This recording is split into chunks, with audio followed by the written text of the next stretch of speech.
हुदहुद वो वाहिद परिंदा है जो अपनी ज़िंदगी में सिर्फ एक बार शादी करता है और अपने जीवन साथी की वफ़ात के बाद अकेले ही ज़िंदगी गुजारता है।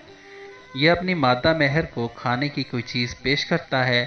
अगर वो उसे खा ले तो उसका मतलब है कि वो शादी के लिए राज़ी है।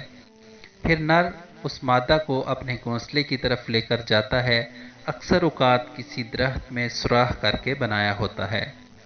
अगर उसको पसंद आ जाए तो दोनों रिश्ता-ए अज़दवाज में मुंसलिक हो जाते हैं। मादा हमेशा हर मौसम में अमूमन 6 से 8 अंडे देती है और बच्चे पैदा होने के बाद बारी बारी खुराक का बंदोबस्त कर लेती है। अजीब बात यह है कि दोनों में से किसी को खुराक की चीज़ मिल जाए तो वो उसे अकेले नहीं खाते, बल्कि दोनों इकट्ठे होने के बाद ही उसे खा लेते हैं।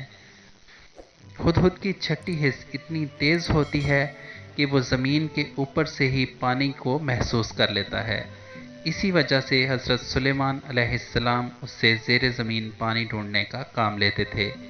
हुदहुद हज़ारों मील का सफ़र बग़ैर रुके तय करने की ताकत रखता है। इसी वजह से हज़रत सुलेमान अलैहिस्सलाम ने उसे दूसरे मुल्क मलका बिल्कीस को ख़त लिख कर भेजा था। हुदहुद की अज़दवाजी ज़िंदगी आज के दौर के इंसानों के लिए एक मिसाल है कि अक्ल ना रखने के बावजूद भी एक दूसरे का कितना ख्याल रखते हैं, और इंसानों की ज़िंदगी है कि आपस के झगड़े ही ख़त्म नहीं होते।